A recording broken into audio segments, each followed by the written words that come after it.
passar os dados previamente para a segurança, senão eles não deixam entrar. Então, gente, bom dia. Hoje nós temos aqui 4 convidados, né? A quarta está chegando ainda, para esse evento, que é um evento tanto de culminância de uma disciplina que eu estou ministrando esse semestre, que chama Leitura e Ensino, como também é um evento que é de encerramento das atividades do Arquivo de Saberes Linguísticos no ano letivo de 2023. A gente sempre faz alguma coisa para encerrar o ano letivo do projeto. E aí, hoje, a gente tem aqui o Jonathan Ribeiro Farias de Moura e a Viviane de Ramos Soares, que são professores da Escola Técnica da Fiocruz. Eles trabalham no ensino médio técnico e na prática cotidiana deles, eles mobilizam o arcabouço teórico-metodológico da análise do discurso materialista, né? E a gente tem também, vou colar aqui do slide, a Jaqueline Vieira. Na verdade, você botou mestranda, mas já é mestre. O slide está errado. Essa moça acaba de receber o título de mestre, eu fui da banca dela. A orientadora dela é a professora Rívia Fonseca, da Universidade Federal Rural do Rio de Janeiro. E elas vão falar um pouquinho do trabalho que ela desenvolveu na dissertação, nessa montagem de um arquivo pedagógico sobre o feminino, né? Então, eu vou passar a palavra para a Viviane e para o Jonathan, já agradecendo aos 4, mesmo que Rívia não esteja aqui, pelo aceite de estar conosco aqui hoje e poder compartilhar um pouquinho do que vocês vêm desenvolvendo, do que vocês vêm construindo enquanto prática e pesquisa. Muito obrigada. Bom dia a todos. Seja uma alegria participar dessa mesa, hoje quase não pagadas por todos nós já há muitos anos, final do ano letivo.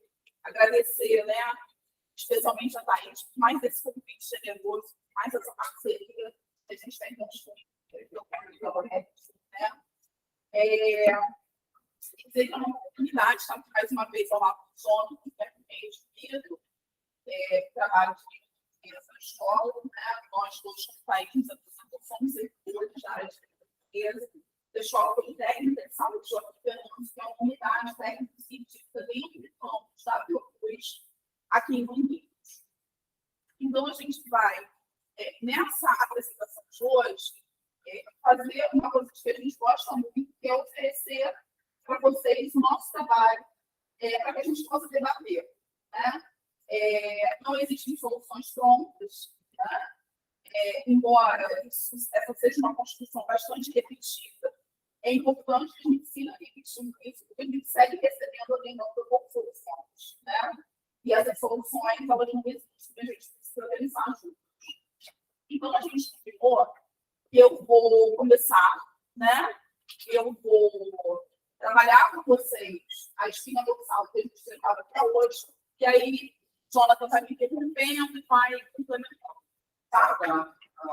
Prazer ter minha voz a vocês.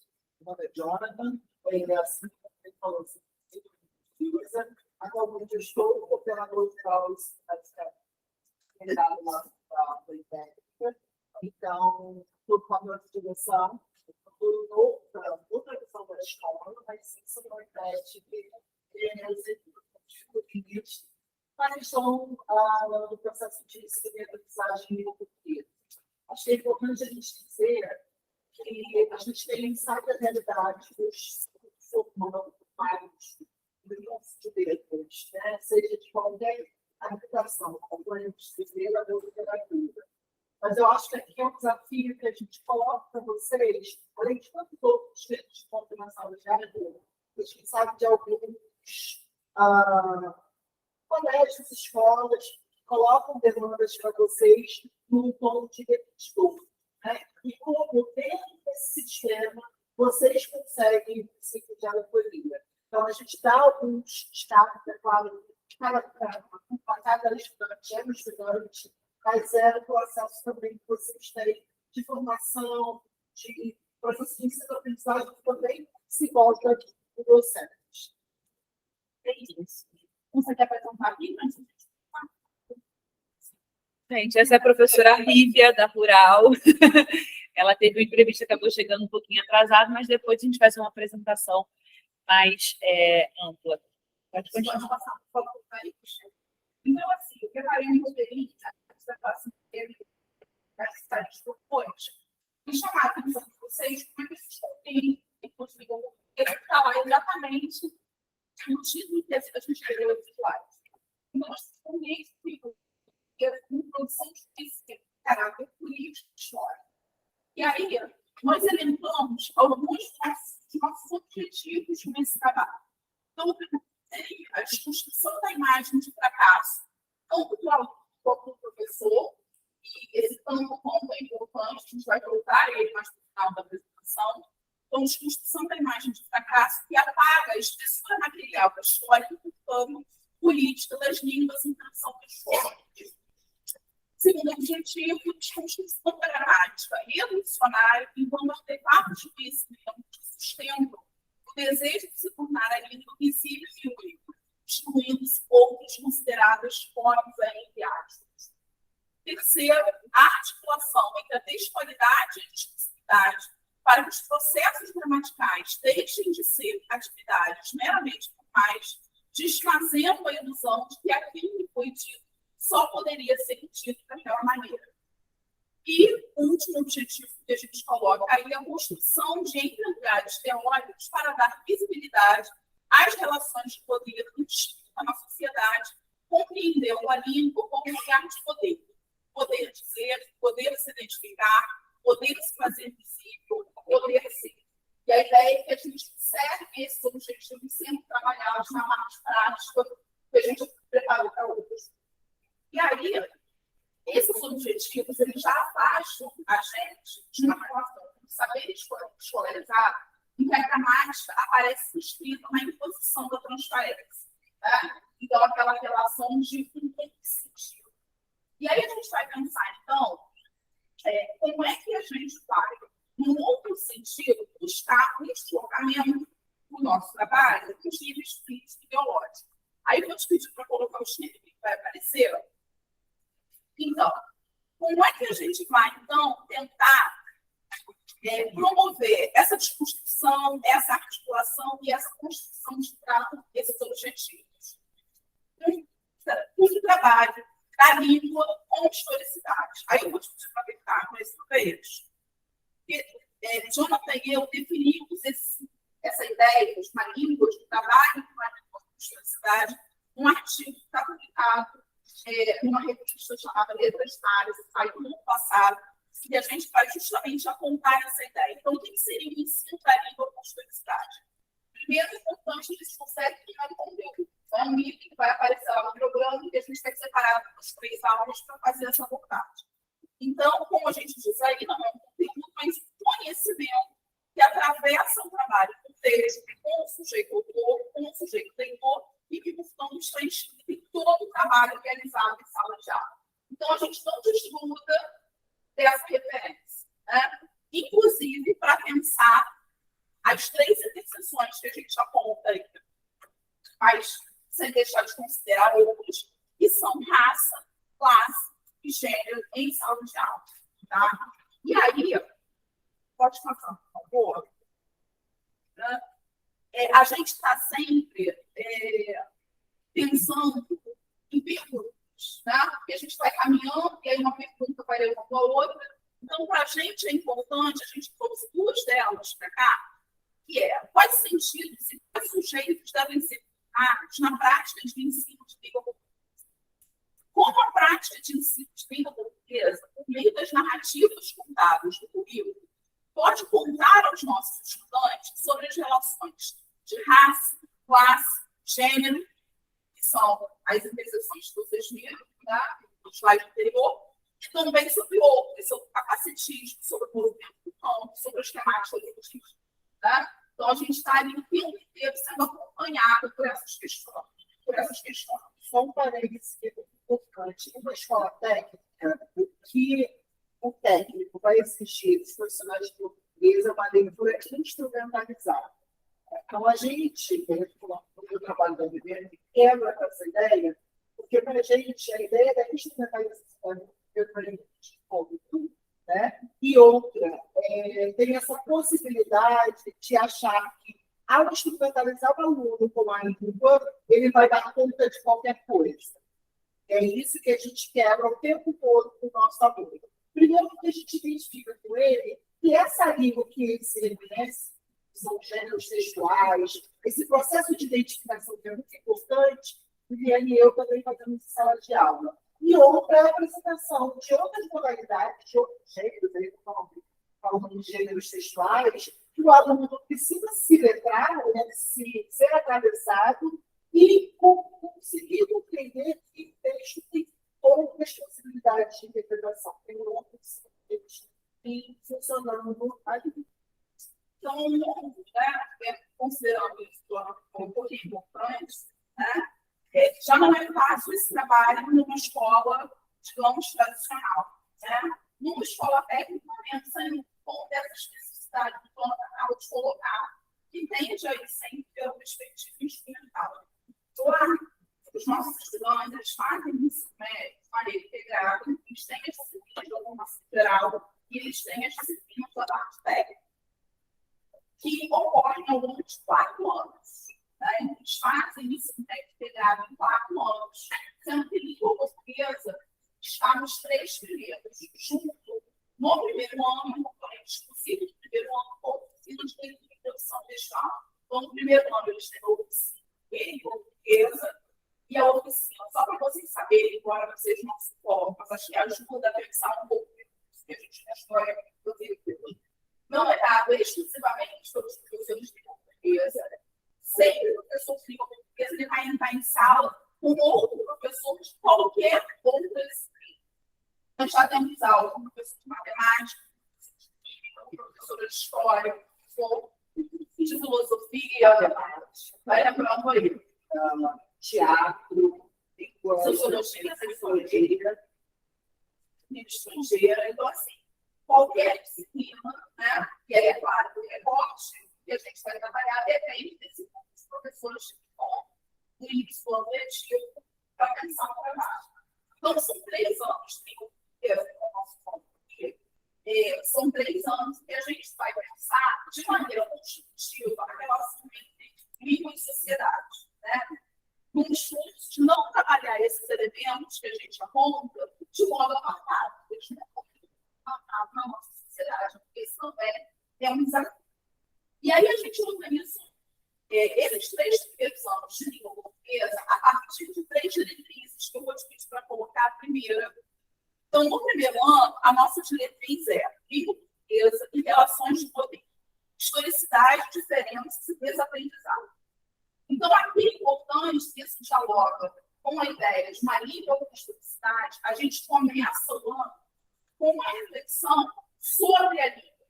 Né? A gente não começa o ano pensando a língua. A gente vai pensar sobre a língua. E aí, a gente vai, no diálogo com eles, mostrar, fazer o esforço de ensinar a ver a gramática não como um sistema de posições, né? Mas como um objeto histórico que foi produzido por alguém em determinadas funções. Então, esse é o nosso ponto de partida. Não à toa nos nossos objetivos, a palavra que aparece repetida ali é distinção. Né? E essa palavra foi usada pelos nossos estudantes muito lá atrás, no momento em que eu estava dando aula com eles, e eles trouxeram essa palavra. Isso é isso de distinção, é a que está falando.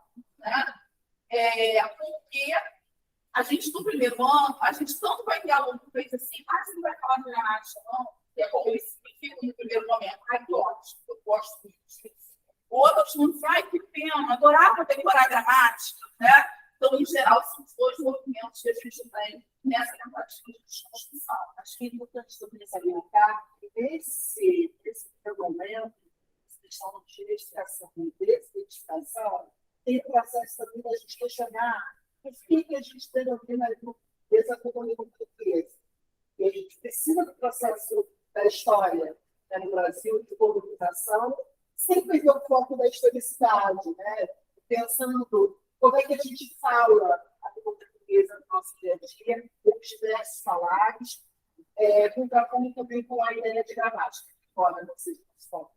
O ano paira no ar. né? Porque os alunos que são aptos de gramática, eles exigem isso o tempo todo. Tá, mas cadê a gramática? Mas e o certo e o errado? Né? Então, a gente precisa desse arcabouço o tempo todo bem construído para, quando chegar de fato a gramática, a gente poder ir questionando e trabalhando com o estudante essa ideia de identidade e desmitificação. E é um discurso, como vocês devem estar imaginando, obviamente, né? Porque a ideia é clara. Tive aula de uma matéria, estudei aquela matéria, fiz avaliação daquela matéria, acabou, não vejo mais aquela matéria. Então, também é um esforço. E construindo com isso, que o tempo inteiro, ao longo do segundo ano e terceiro, a gente revisita essa reflexão sobre a língua que foi sendo construída desde o primeiro ano. No segundo ano, a gente gostaria de colocar logo o segundo e o terceiro, pode pensar. Então, no segundo ano, a gente vai pensar com eles, especificamente, que essa é a diretriz, que pode uma palavra disputa e efeito de sentido no uso e na construção das palavras. Então, aqui o que vai interessar para a gente é mostrar que as palavras, elas resultam das relações sociais históricas, né? E que o gesto de nomear é uma forma de dar corpo aos sentidos. E aqui a gente faz um trabalho específico, aqui é um momento específico, e a gente vai pensar, por exemplo, as palavras no dicionário. Né?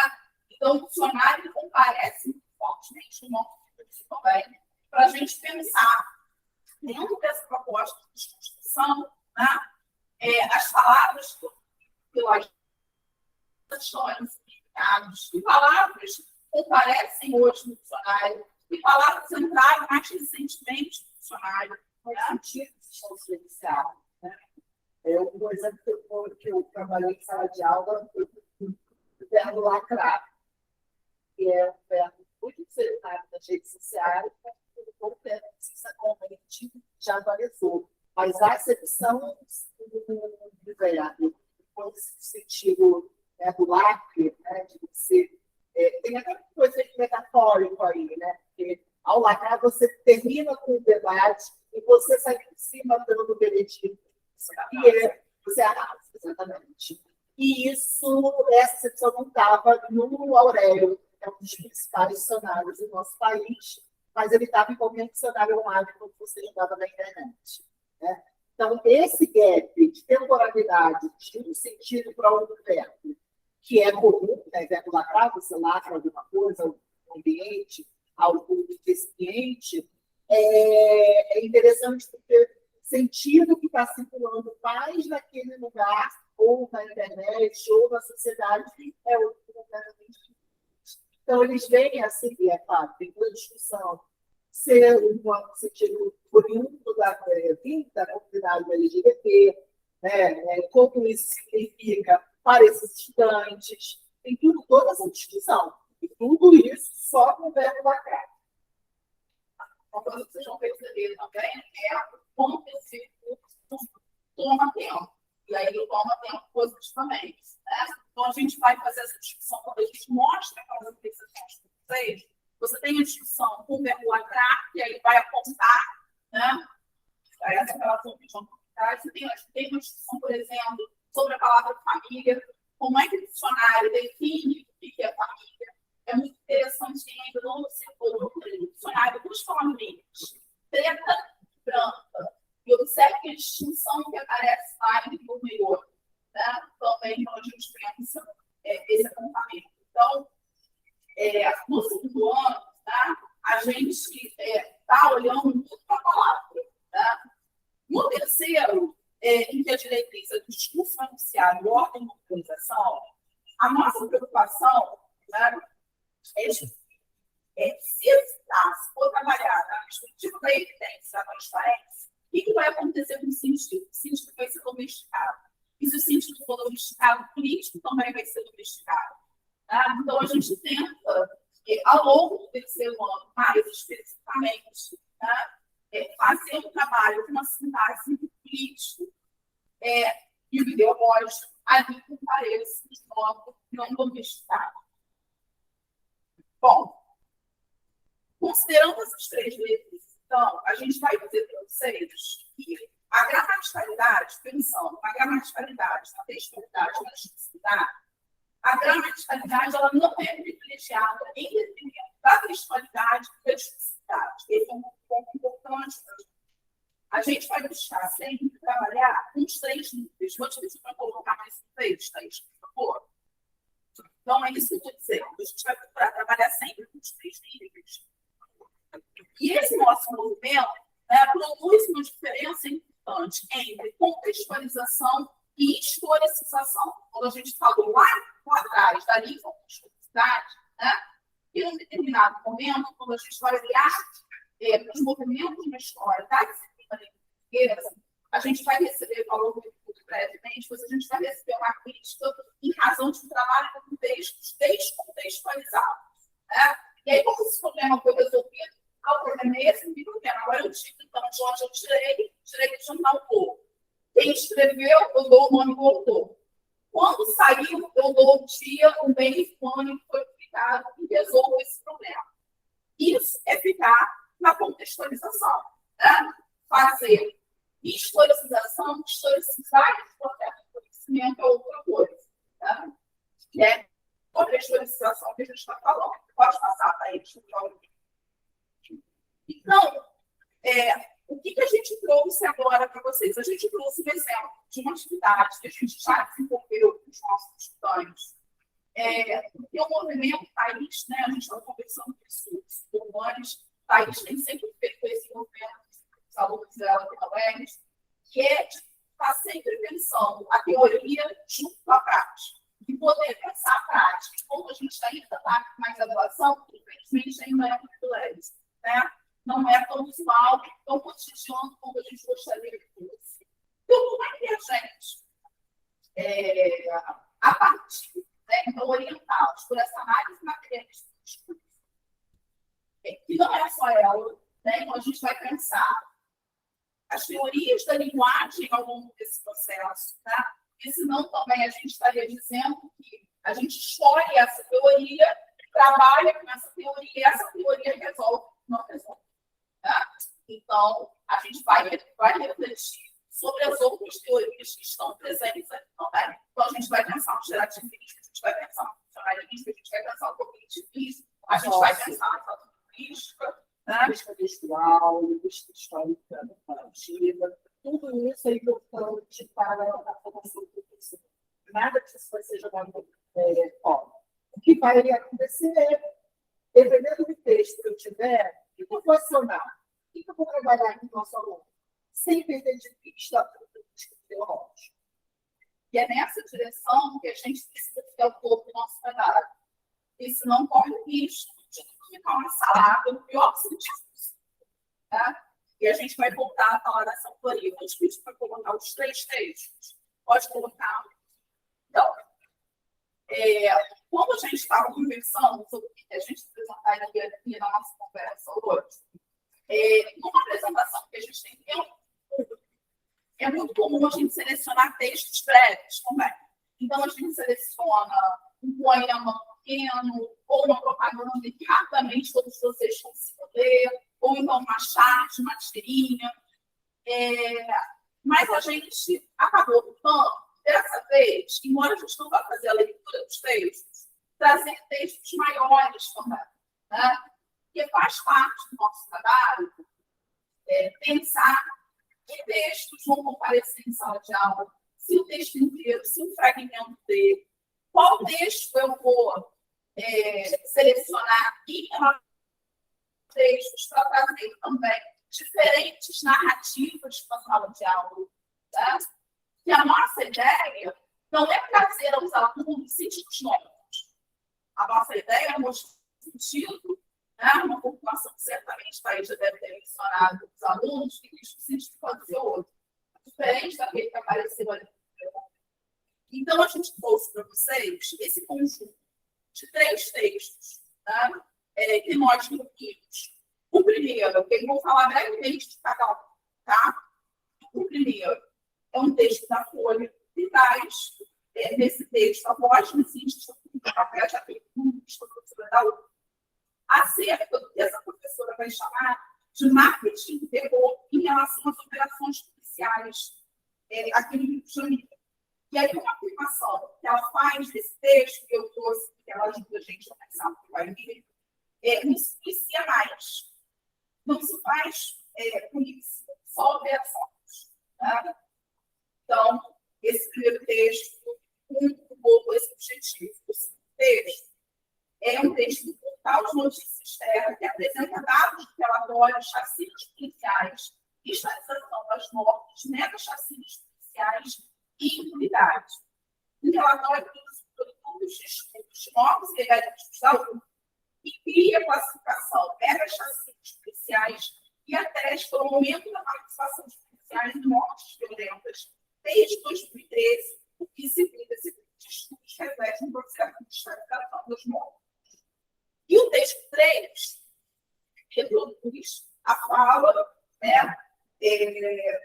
continua sendo nosso governador, do Paulo Castro, sobre a atuação da polícia no Cruzeiro no estudo de 2012. E ele faz uso das duas palavras que nos interessam para pensar hoje esse político. Eu tenho aqui. Deixando claro, fala do governador, deixando claro que não há nenhum aspecto de chacina no Cruzeiro. Infelizmente, tem hora que o efeito colateral da operação é esse. A gente não celebra esse tipo de morte, mas a polícia está fazendo o trabalho dela. Tá? E aí, então, o que eu quero destacar em relação a esses textos? Primeiro, essa extensão do trabalho rural a que eu já fiz referência. Segundo, é importante a gente pensar também, que a gente não vai trabalhar em cenários ideais, que a gente tem muita consciência de que aqui a gente está fazendo escola politécnica, que a gente também tem uma total autonomia para fazer. Também nos coloca bastante responsabilidade dentro desse processo. Por quê? Porque, é claro, eu já vou antecipar isso, a gente conversando depois, o que impera, pouco menos até em algumas escolas públicas, mas especiais, privadas, é a lógica de uma aula um texto. Uma aula um texto, uma aula um texto, uma aula um texto. E aí, obviamente, a gente não vai conseguir trabalhar esse conjunto de textos e fazer a discussão necessária em uma aula. Então, se também alguma coisa que eu quero deixar apontado. E a última questão que eu quero apontar em relação aos textos é a possibilidade que ele traz de fazer uma discussão com outras disciplinas.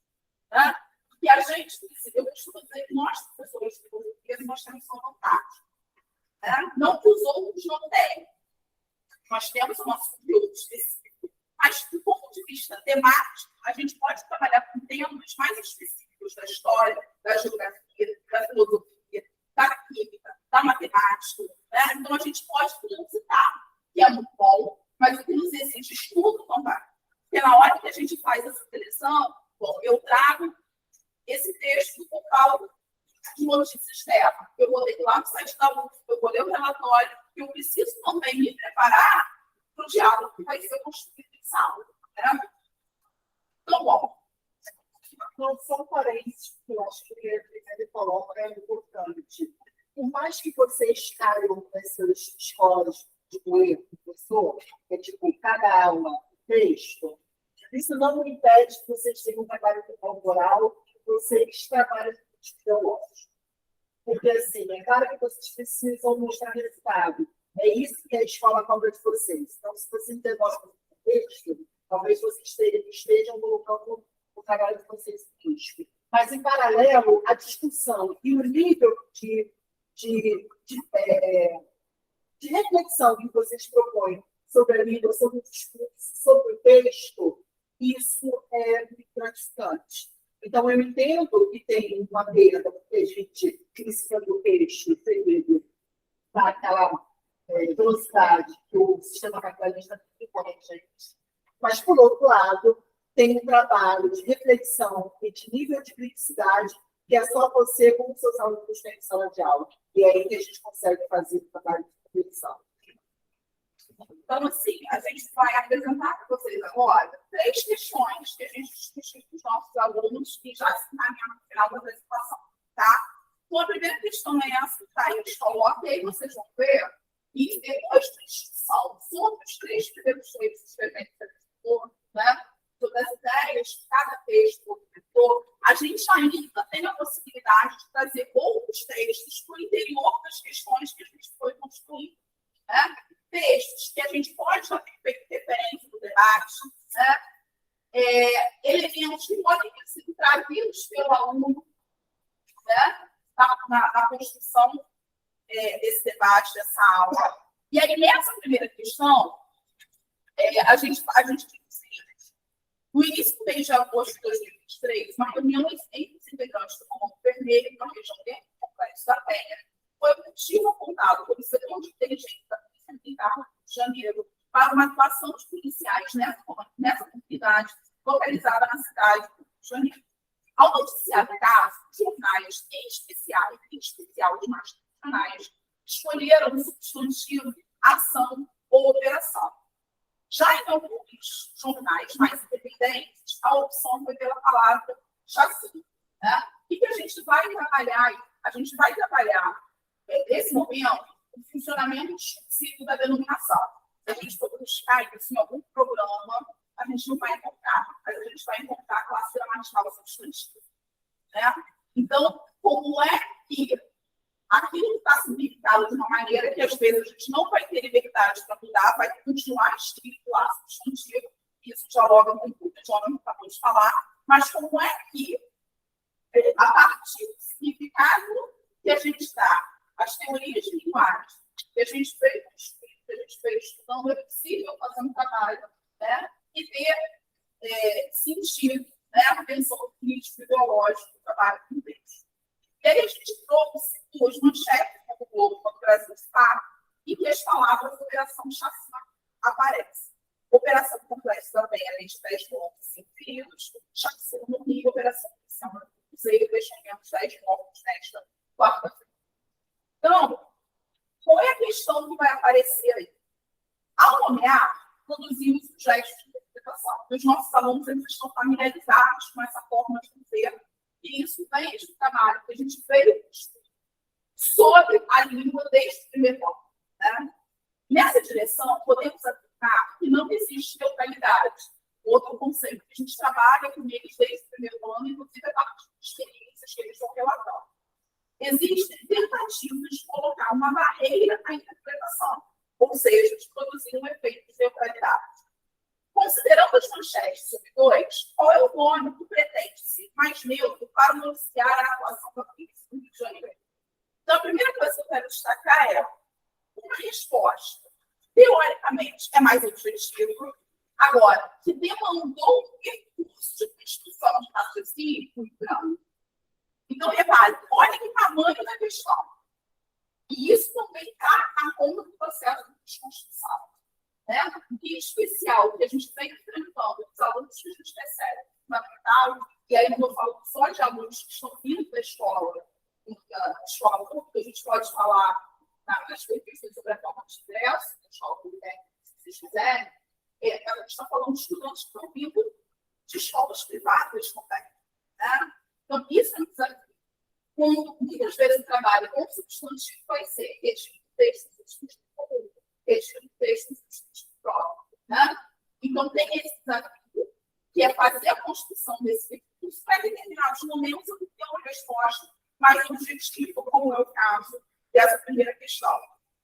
A segunda, pode passar, a gente vai refletir com ele o seguinte: a neutralidade pretendida com a escolha prioritária de determinadas normas em detrimento de outros, pode ter a ver com a ideia de que a atuação policial é uma atividade que está sendo validada, que é algo corriqueiro, comum na realidade.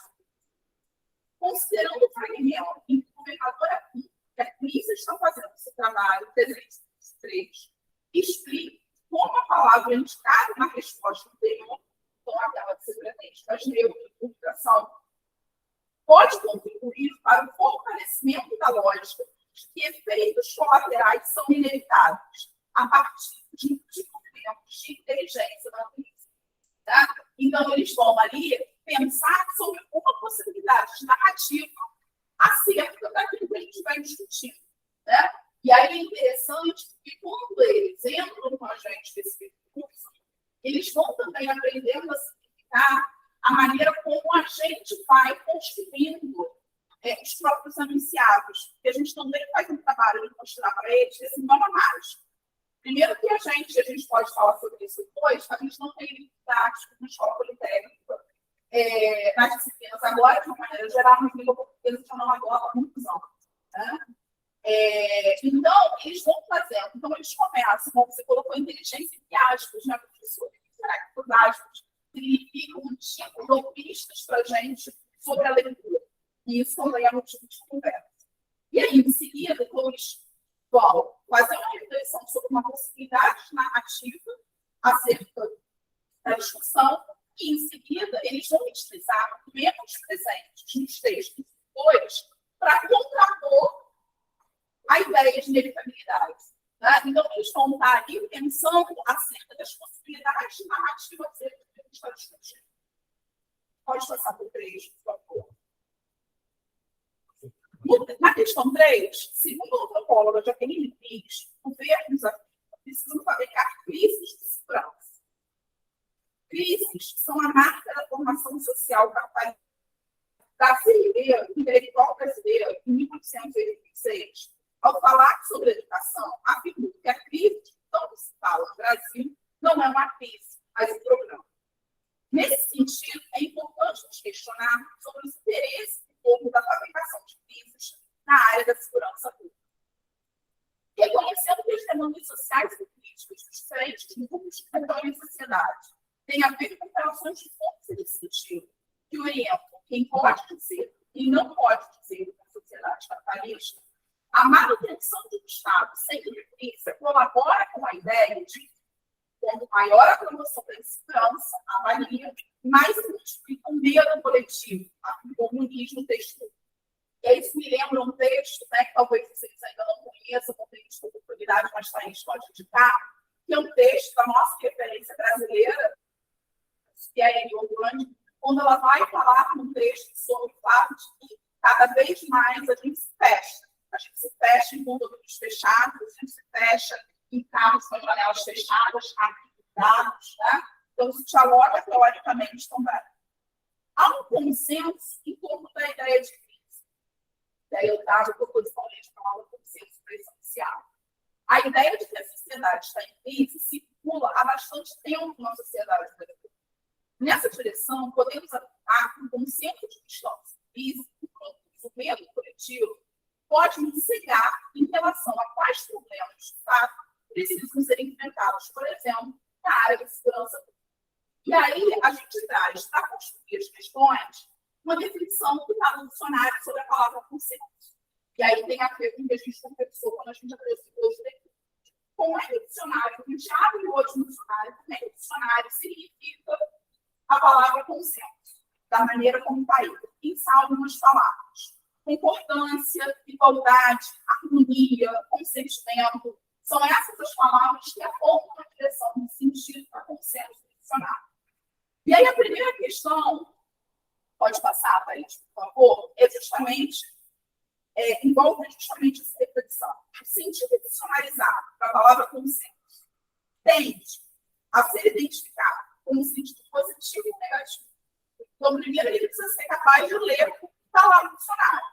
Né? E aí, gratuitamente, eu fixei as palavras ainda há pouco para vocês. E aí, a segunda questão vai, de novo, fazer um confronto entre aquilo que ele observou no dicionário e a reflexão que vai ser proposta para ele agora. No texto 1, lemos que são 40 anos de guerra e esses resultados não saem do mesmo lugar e não produzem vitórias liberais. É possível afirmar o sentido identificado para a palavra consenso na questão C. Vai na mesma direção quando associamos a palavra consenso à ideia de que políticas de crise são fabricadas, para sustentar o não deslocamento, ou seja, a manutenção de uma sociedade segregada e dos sujeitos com direitos, são aqueles que historicamente ocupam posições de privilégio como sujeitos textuais. E 2, para a compreensão dos pesquisadores do fenômeno de estabilização das normas do texto 2, justifique sua resposta com base no conjunto de textos apresentados nessa avaliação. Então, retomando aquilo que eu já tinha afirmado, pode passar por aquilo que eu já tinha afirmado, não é dar novos sentidos. inventar. Né? A questão é expor os nossos alunos à opacidade da língua. E o que a gente enfrenta cotidianamente é essas disputas narrativas. Né? Qual posição adotar? Essa posição, né, vai esbarrar na tal do sujeito crítico reflexivo que a gente pretende formar, né, historiando os movimentos sociais. Então, para a gente formar esse cidadão crítico reflexivo, a gente precisa, nas nossas aulas de portuguesa, mostrar essa relação constitutiva entre linguagem e sociedade.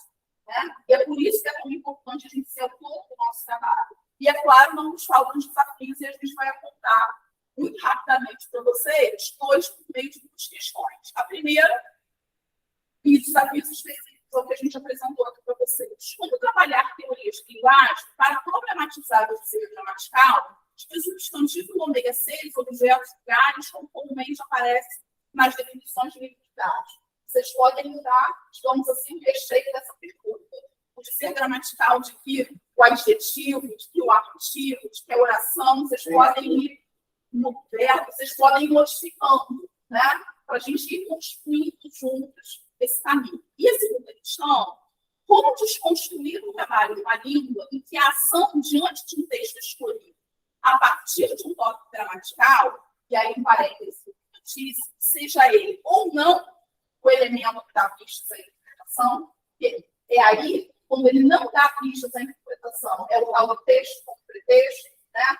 Hoje eu preciso trabalhar a oração subordinada. Poxa, aqui peguei esse texto. Mas eu nem li o texto, eu nem estudei esse texto para saber se é a oração subordinada substantiva, por exemplo, que está ali fazendo os se movimentem naquele texto. Então, como desconstruir um trabalho com a língua em que a ação de texto escolhido a partir do bloco gramatical é retiro do texto substantivo como acompanhado por máximo de uma contextualização e não por uma historicização, como a gente apontou para vocês. E aí, as possibilidades de resposta, que aí atendem bem, são possibilidades, podem ser essas, podem ser outras, né? Que ainda não estão prontas, mas que virão a ser construídas por nós que estamos ali em sala de aula cotidianamente. Passa pela construção de arquivos, né? E aí muito tem se falado na construção de arquivos pedagógicos. A Freda, a gente estava no evento recentemente, alguém fez referência também a essa população aprendente da Federal do Rio Grande do Sul, a partir de uma prática leitora e autoral do professor de línguas na relação entre memória e arquivo. Trata-se, então, de fazer o sujeito aluno perceber que os sentidos transitam, se enredam, formam criações. E aí, acredito que os livros de Thaís falou que vai ser no teatro final, né? Estão aí. O capítulo que eu escrevi, tá, nesse livro, é justamente uma reflexão sobre esse trabalho do professor, leitor e autoral, que o que fazem o tempo inteiro é dizer que nós somos responsabilizados pelo fracasso do aluno. E aí, isso eu estou dizendo, não é Thaís, não é Jonathan. Isso vem para a gente de documentos nacionais e internacionais, está lá com todas as letras, essas palavrinhas colocadas. Né? Cada vez mais são extraídos do nosso processo formativo. Né? Hoje, vindo para cá, eu ouvi alguma coisa também sobre a possibilidade de reverter ou não reverter as licenciaturas exclusivamente em AD. Né? Como a gente pensar.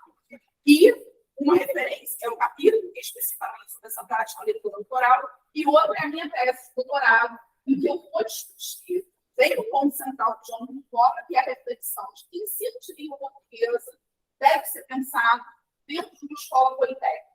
Né? E que a politecnia tem a ver com isso. Que língua portuguesa é essa que a gente poderia pensar nesse contexto de uma escola não só técnica, mas politécnica, como é o caso da escola de Fernandes.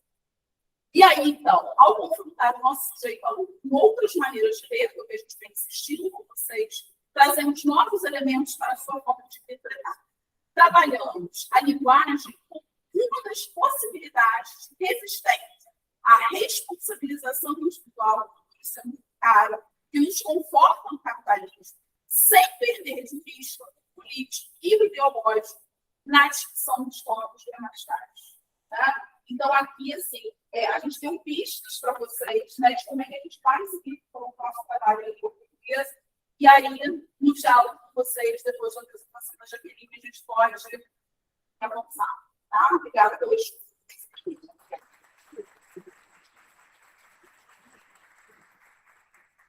Em primeiro lugar, agradecer, né, mais uma vez ao Jonathan e à Vinciane, e agora vou imediatamente passar a palavra para a Rita e para a Jaqueline, por causa do horário. Lembrar que tem aí o QR Code para vocês assinarem a lista de presença, vai ter sorteio de 2 livros, tem café, biscoitinho, balinha, fiquem à vontade. E eu vou mudar aqui o slide, né?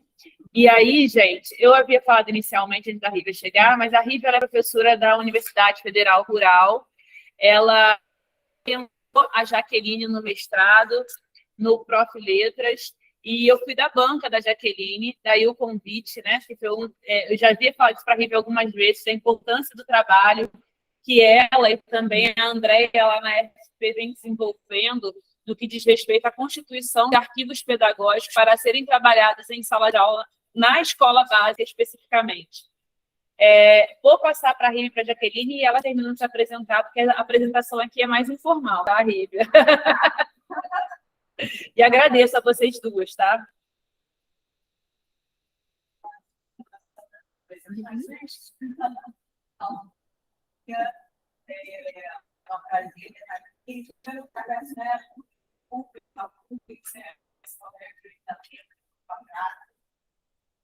e outros eventos também.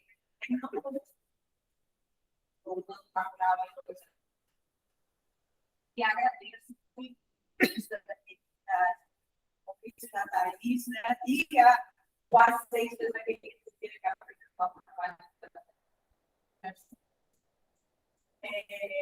como a Thaís falou, eu estou na Universidade sobre língua e literatura, mas na pós-graduação lá do Prof. Letras, e no Prof. Letras eu trabalho não com a teoria, né, mas discurso sendo aí, né, uma reflexão, uma relação com o ensino de língua, e lá então eu Jaqueline, né, que está em casar, né? Antes talvez de eu passar para ela comentar, e começar a apresentação da nossa, só dizer aos colegas aqui da mesa, né, que trabalham parabéns. E essa verdade, né, na escola, trazer a né? E aí eu fiquei pensando assim, a primeira coisa que esse trabalho mostra para a gente é que o professor precisa estudar. Precisa estudar muito, ler literatura, né? Não só ler para essa vida, mas ler também, voltar ao plano, o que mais for possível, né? Esse lugar que a gente precisa de teoria, né? Assim, não basta só estudar, mas precisa ter o aporte da teoria, né? Estar realmente mergulhar com um aporte teórico metodológico, e não só treinar metodologia, tem acontecido muito o trabalho com a vida, a gente tem visto isso, o foco, a preocupação é muito assim, como aplicar essa atividade, como fazer o aluno entrar no curso, no sentido de estar se divertindo, porém, o aprofundamento, o comparecimento da teoria do conhecimento teórico passa longe, né? Então, a gente precisa ter em conta isso, obviamente, ter um conceito de preferência analítica. Em terceiro lugar, o último, né, é dizer que, parafraseando, né, o Peixeira, que está usando a discurso, a gente precisa ousar pensar por si mesmo, né, na hora de fazer as propostas, né, como os colegas como eu fiquei para vocês, né? E isso inclui resistir realmente, de estabilizar os ativos, que já está ativo, que está dado, institucionalmente, inclusive sobre o que é executivo. Né? Então, ia passar aqui a palavra para a Jaqueline, então, ela se apresentar, ela vai começar a apresentação e a outra apresentação, principalmente na parte que a gente fica na teoria, e ele vai fazer uma. obrigada, professora Lívia. Eu também quero aproveitar e agradecer o convite da professora Thais, que foi professora da minha banca, né, da defesa da dissertação do mestrado. Como a professora Thais já havia dito, eu passei pela defesa há pouco tempo, então o trabalho que eu vou apresentar para vocês é o resultado do trabalho do mestrado profissional do Prof. Letras, né, que é um projeto aí justamente do governo. E eu agradeço aqui a presença de vocês, estou muito feliz de poder participar desse momento. Também quero parabenizar aos professores pelo magnífico trabalho realizado, que realmente é um grande. Eu também sou professora do ensino fundamental e ensino médio da rede pública e sei como que é desafiante trabalhar com gramática, com ensino de leitura em sala de aula. Né? Então, aqui nós vamos apresentar para vocês um recorte do trabalho, né, com a temática Afino Pedagógico na Prática, uma leitura dos meninos na sala de aula. Então, aqui, só para a gente refletir um pouquinho, eu trago uma fala da Ian Orlando, que o dizer não é propriedade particular, as palavras não são nossas, elas significam pela história e pela língua. Então, para contextualizar um pouco, eu quero compartilhar com vocês por que eu resolvi fazer esse trabalho, né? Qual foi a minha motivação. Justamente essa proposta, que é uma proposta didático-pedagógica, que é acerca do desenvolvimento da leitura na sala de aula, ela parte de uma experiência minha de 15 anos como docente, em que eu sempre passei por muita angústia. Né? Vocês também provavelmente passarão por esses desafios, por essas angústias de sala de aula. Eu sempre fiquei angustiada justamente com o fato de observar as dificuldades dos alunos na sala de aula, com a leitura, com a reconstrução dos sentidos, e eu sempre ficava me perguntando, refletindo sobre a minha prática, como que eu poderia revê-la e trabalhar de forma diferente esses alunos nesse desenvolver. Mas, ao mesmo tempo, o que eu observava é que as práticas em sala de aula tinham muito foco no atendimento às expectativas das atividades que eram propostas, muito com base nos manuais didáticos, de que os alunos obtivessem respostas certas, respostas corretas para as perguntas, para as questões que eram propostas, quando nós sabemos, né, fundamentados na teoria da AD, que não existe essa questão de certo e errado quando a gente pensa em leitura, né, em construção de sentidos, como a gente vai ver um pouquinho mais à frente. Então, sempre me angustiou muito essa questão, né, nos manuais didáticos, eles são sempre baseados naquele discurso legitimado de que os alunos devem alcançar essas respostas corretas. Se eles não alcançam essas respostas corretas, é porque o aluno ele não sabe ler. Né? Mas o que é ler, então? Né? Se o texto ele não tem um único sentido, uma única interpretação. Então, por isso, durante a escolha da proposta didático-pedagógica, eu fiquei refletindo muito sobre qual teoria que eu iria utilizar para fundamentar o meu trabalho. E aí, com base nas aulas da professora Lívia, me trouxe várias reflexões sobre o desenvolvimento da leitura na sala de aula. E aí eu escolhi justamente a teoria da AD, que é a teoria que, segundo a professora Orlandi, visa a compreensão de como o objeto simbólico produz sentidos, como ele está investido de significância para e por sujeito. Essa compreensão, por sua vez, implica em explicitar como o texto organiza os gestos de interpretação que relacionam o sujeito e sentido. E, assim, é possível produzir novas práticas de leitura. Né? Então, o objetivo da leitura não é depreender os sentidos no texto, porque os sentidos não estão apenas no texto. Né? Os sentidos eles já foram ditos antes em outros textos, relacionam com os sentidos de outros textos. Então, como que a gente pode esperar que o aluno, a partir da leitura de um único texto, ele vai depreender uma resposta única, uma resposta correta, cujos sentidos foram legitimados por um discurso pedagógico, né? É um discurso autoritário com base nos manuais didáticos.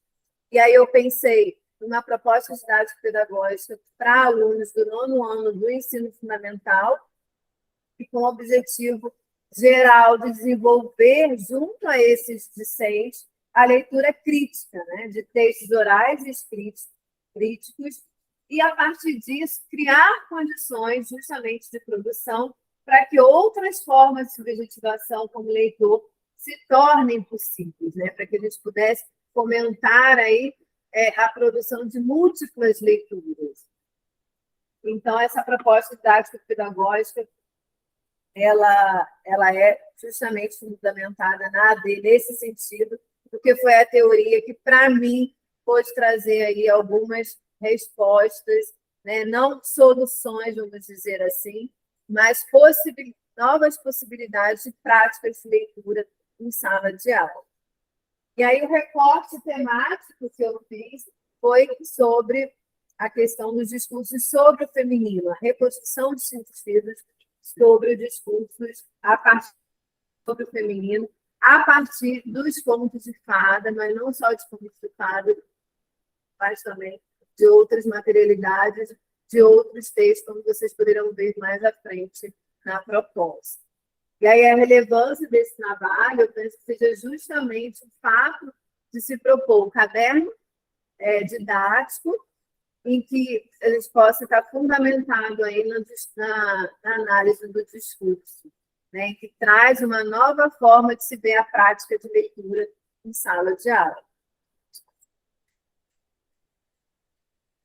Então, nós temos aí a AD, ela traz uma contribuição para o desenvolvimento de leitura na sala de aula, justamente porque não vê na leitura do texto apenas a decodificação, né, a decodificação de significantes, a apreensão apenas de um sentido de informação que está dado nele. Não encara apenas como produto, mas procura observar o processo de sua produção e logo da sua significação. Então, a AD considera que o leitor não apreende meramente o sentido que está lá. O leitor atribui sentidos ao texto. Ou seja, considera-se que a leitura é produzida e se procura determinar o processo e as condições de produção. Então, a importância da AD é para que a gente possa compreender como que os sentidos foram produzidos e não apenas depreender o sentido que está lá no texto. Então, para a AD, a leitura é um momento crítico da constituição do texto, um momento privilegiado do processo de interação verbal, uma vez que é nele que se desencadeia o processo de significação. No momento que se realiza o processo de leitura, se configura o processo de discursividade que se instala no modo de significação específica.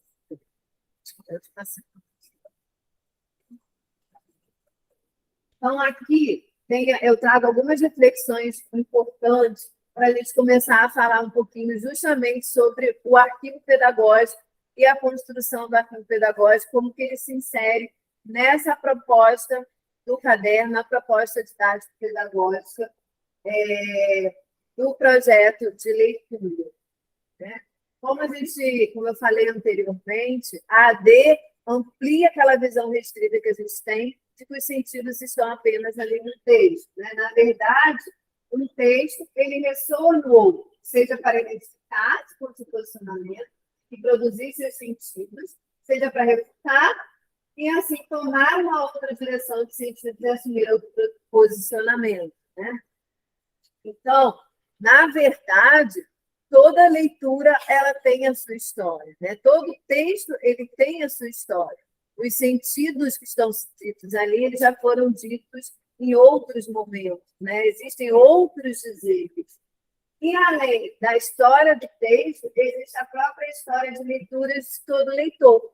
Então, o leitor que nós encontramos em sala de aula, cada um deles tem a sua história de leituras e a gente não pode esquecer disso, né? A gente não pode chegar em sala de aula simplesmente com um texto, apresentar esse texto para o aluno e esperar que esse aluno alcance uma resposta única, uma resposta correta, como se fosse ali apenas um único sentido, como que é o que se espera ali, geralmente, no manual didático, e muitas vezes nós seguimos esses materiais didáticos em sala de aula e cobramos essas leituras desses alunos, né?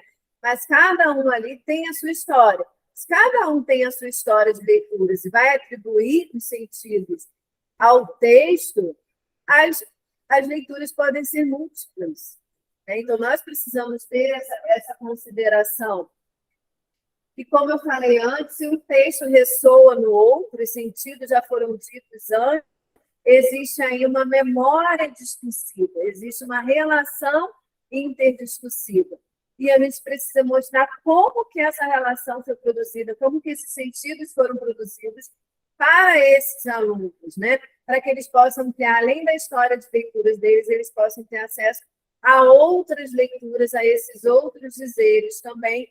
E aí é onde entra justamente a proposta do arquivo pedagógico.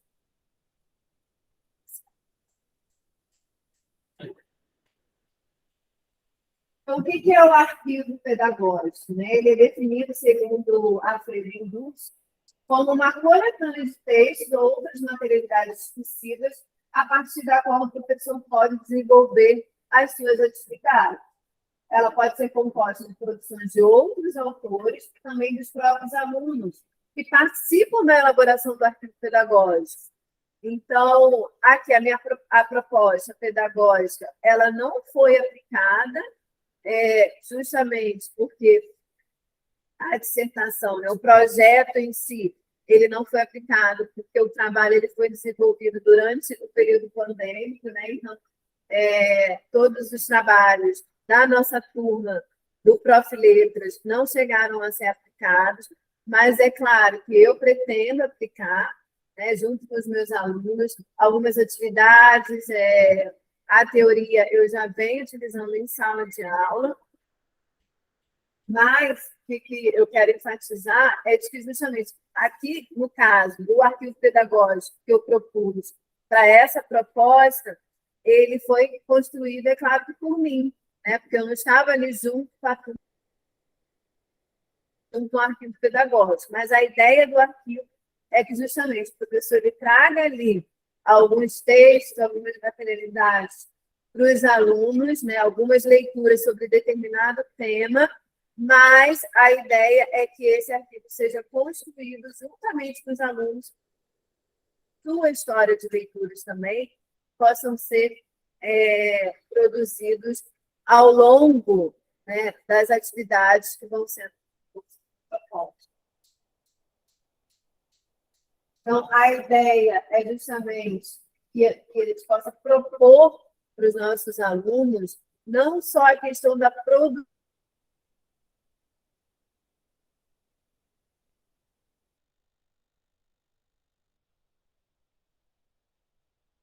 de outros textos, mas que eles possam, além daquela ideia que a gente traz na segunda D, que é o conceito da paráfrase, mas que eles possam também produzir polissemanticamente, né? Ou seja, que eles possam outros sentidos a partir das diversas leituras, né? Quando a gente tem ali o arquivo pedagógico, como a gente falou, ele é um simulacro, né? Ele é um simulacro daquela memória discursiva.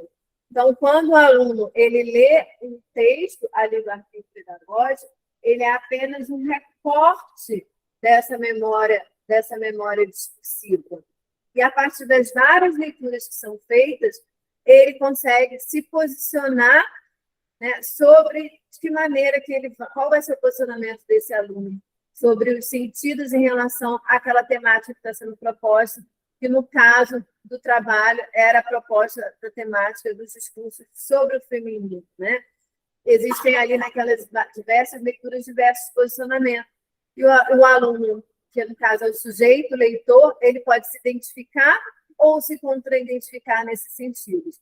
E aí é onde entra a polissemia, onde ele vai ter oportunidade não só reproduzir sentidos, mas também de construir e reconstruir novos sentidos.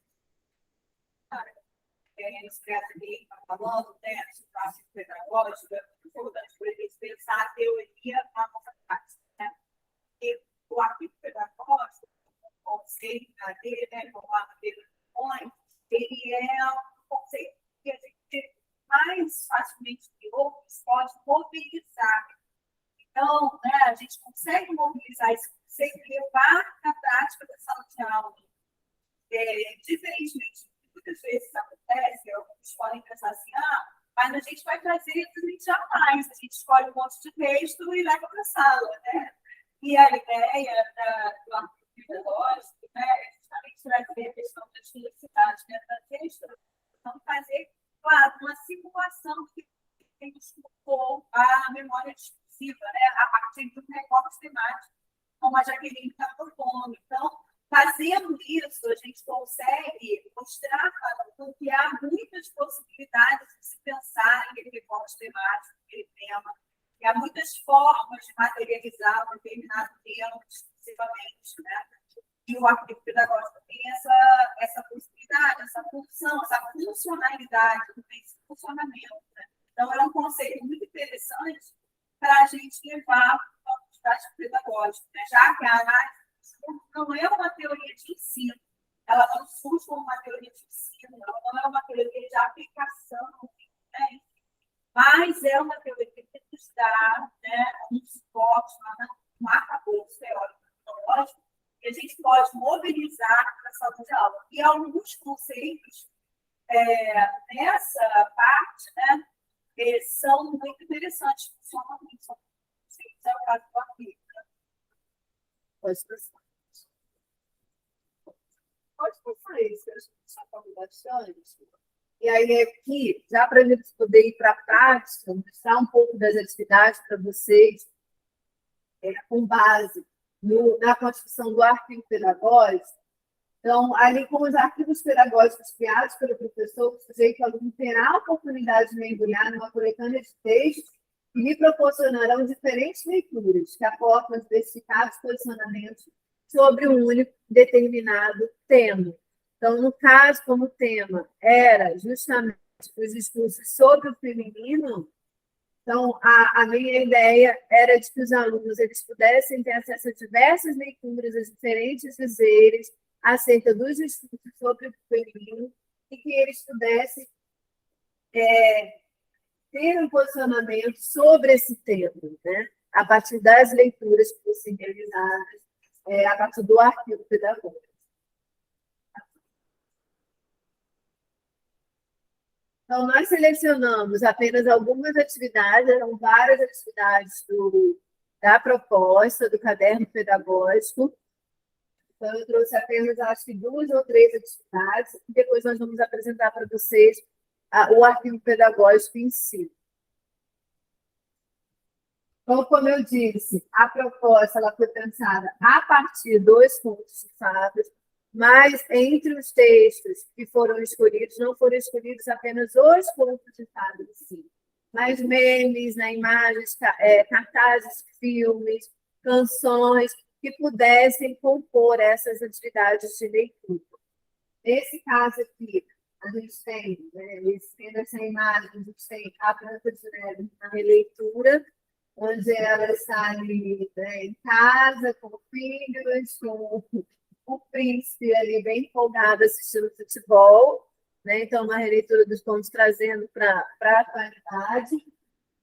E as questões foram fundamentadas justamente na análise, nessa proposta discursiva de leitura. Então, eu não vou ler todas as questões, vou pontuar algumas para que vocês tenham uma noção. Tá? E a professora Amiga pode ler as Então, ali na primeira questão, nós temos a seguinte reflexão. Né? Nos tradicionais contos de fada, a história normalmente inicia com Era uma vez. Termina com o tão esperado dos textos, foram felizes para sempre. No entanto, não é contado nessas narrativas resultados, o que acontece após o final feliz alcançado com o matrimônio.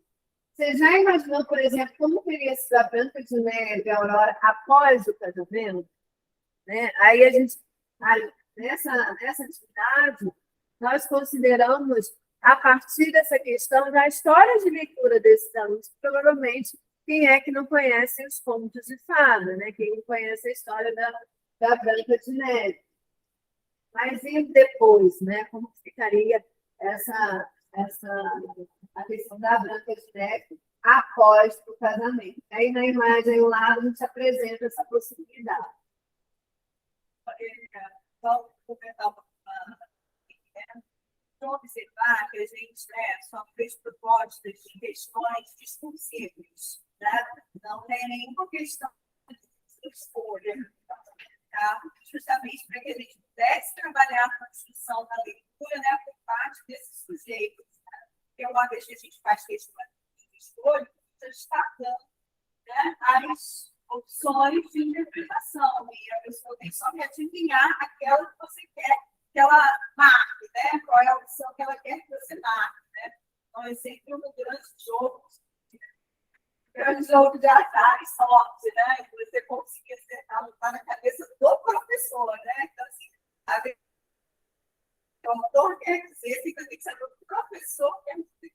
Então, a ideia, né, que a gente conversou, eu já vi, e inclusive a nossa equipe trabalha lá, com eles, é que quando a gente faz as propostas didático-pedagógicas, a gente não de escolha, né? Porque o princípio, questões de princípio teórico, quando nós estudar vezes, principalmente quando a gente trabalha com leitura, né? E uma outra coisa também que a Jaqueline fez é que ela começou, eu acho que é interessante falar, ela, quando começou a proposta de trabalho dela, ela estava focada no gênero, né? Contos de fadas. E à medida que ela foi adentrando, né, na teoria, na análise do discurso, tomando, né, se posicionando, né, como analista do discurso, né, dentro dessa teoria, à medida que a teoria foi fortalecendo o trabalho dela, ela foi observando que trabalhar somente o gênero ou exclusivamente, né, fechasse no fórum do gênero textual, não dava conta do trabalho que a análise do discurso propõe, né? Porque quando a gente está trabalhando com gênero, só, né, a partir de uma teoria que trabalha com forma de gênero, o que acontece é que essas leituras vão ficar ou no nível contextual, né, ou elas vão um pouco mais além do nível enunciativo, trabalhar somente na questão enunciativa, na construção da enunciação. E a ideia é que a gente ultrapasse esse nível da enunciação, né? A gente chega a um nível discursivo, levando, né, também como os colegas falaram, uma questão ideológica, levando uma reflexão sobre a questão ideológica e política que atravessa a constituição dos textos, né? Então, aqui nessa questão, por exemplo, outras coisas também, né, a gente conversava, né, na igreja que poderiam ser trabalhadas aí, né, a própria noção do casamento, matrimônio, né, o que se espera, o que é uma concepção de casamento anteriormente, o que é agora, né?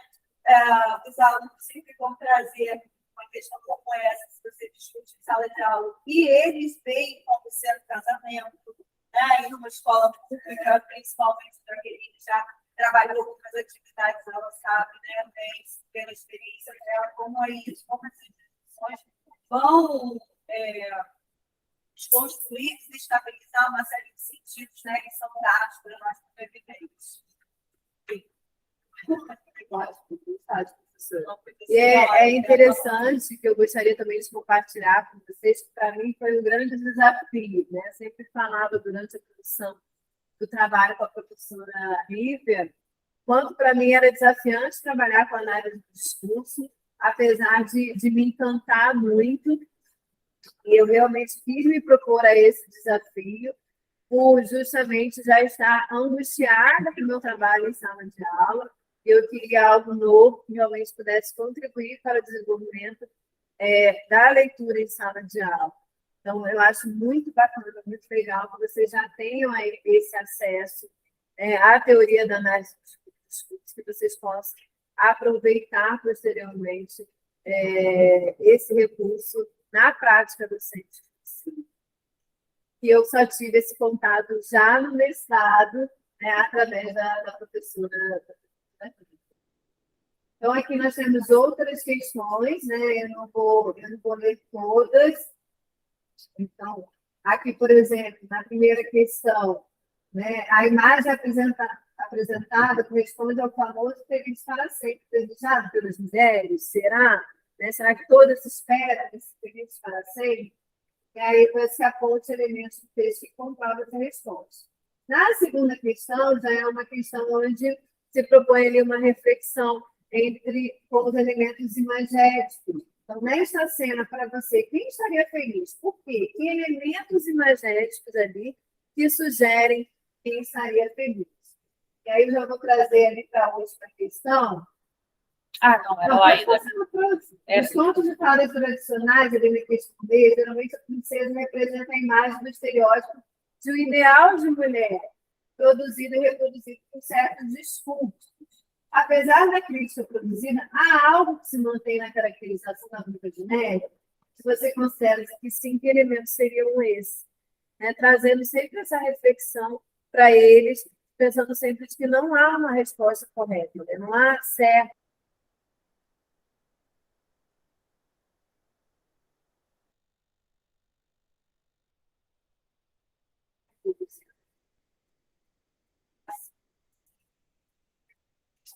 Aqui a gente também tem uma outra imagem, onde a gente tem a Branca de Neve numa roda ali, né, bebendo com as outras princesas. E aí a gente tem a Frida Kahlo ali também na imagem. Depois a defesa da professora Thaís trouxe algumas reflexões, algumas contribuições para essas questões, para essas propostas. Então, ali, por exemplo, na segunda questão, eu trago a seguinte questão. Entre as outras personagens está a Frida Kahlo. Quem é a Frida Kahlo? Né? E aí a ideia seria trazer um pouco também ali de informações sobre a Frida Kahlo, refletir com ele sobre quem é, né, como seria o relacionamento também dela com o parceiro, mas aí também se não fosse possível que fosse proposto para eles essa pesquisa, né? E questionando ali qual é o efeito de sentido que produz essa inserção da Frida Kahlo ali naquela imagem. E ali, por último, também, sobre o que, no caso, a Branca de Neve e as amigas estariam conversando, né? Que elementos imagéticos elas poderiam formular essas hipóteses ali, baseadas nos elementos que são ali.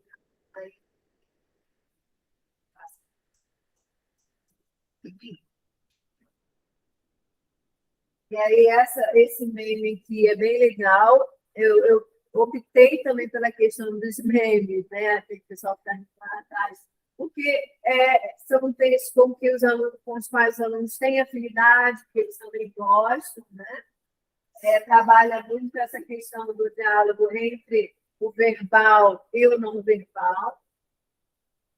Então, a gente tem ali na imagem em que ela comenta ali entre os afazeres domésticos, né? Nada de príncipe encantado, o que é mesmo era ter os bichos da Branca de Neve que ajudam a limpar a casa. Né? Quem é que se identifica, será, com essa fala, né? Então, ali na questão, né, trago ali enunciado, os contos de fadas encantaram relações, pois complexaram sentidos relacionados ao mundo da fantasia por meio de efeitos de magia e encantamento.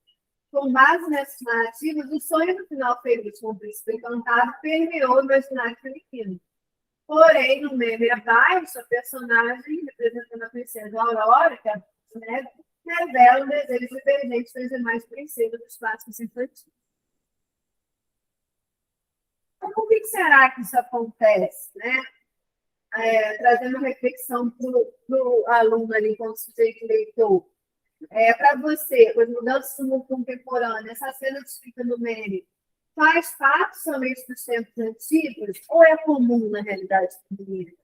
A função de limpar a casa ainda é muito associada somente à imagem da mulher? né? Então, buscando trazer essa reflexão nos discursos que são construídos em relação ao feminino. Que discursos são esses? Você concorda com isso, né? Que a homem cabe o sustento da família, o trabalho fora de casa, e a mulher as responsabilidades do lar? Então, são questões que não estão buscando justamente respostas corretas ou certas, mas propondo essa reflexão, essa criticidade a partir da leitura dele. Né? Então, hoje, grande parte das mulheres assumem, além das tarefas domésticas, carga horária duplicada, trabalhando fora de casa e ainda cuidando dos filhos. A princípio, parece que houve grandes ganhos nesse sentido, mas enquanto as mulheres se desdobram, homens levam vantagem, não tendo muitas vezes apenas a obrigação do emprego. Sendo assim, na verdade, quem teria levado vantagem com o fato das mulheres terem conseguido algum espaço no mercado de trabalho? Então, a gente traz justamente essa reflexão, né, trazendo um pouco também dessa diversidade, dessas condições de produção desses discursos sobre o feminino, né? Então, quem é que ganhou justamente a mulher vindo realmente para o mercado de trabalho? Então, seriam propostas de debates, discussões com os alunos também sobre essas questões, trazendo outros textos que poderiam também estar, outras materialidades, condições, outros memes, notícias que poderiam estar ali compondo o arquivo pedagógico, a partir também da própria proposta de outras materialidades, de outros textos, dos próprios alunos que poderiam contribuir para a elaboração desse arquivo pedagógico. Sim. Então, foram algumas discussões, outras questões, e aí a professora Rita conseguiu deixar a questão. Não, queria só fechar, né? Retomando aí essa ideia de estudo, né? Nós queria mais ficar com um pouco da reflexão sobre produção de sentido, assim, sobre as situações que a gente teve na educação do determinado sentido, que é muito importante para a gente ter na sala de aula, né? Principalmente, né, mostrar que o sentido pode ser outro, né? Eu acho que a pessoa precisa fazer aula, pode ser outro. Mas ele tem a obrigação de tentar sentidos, né? Mas ele saiba que existem outras possibilidades de administração. Né?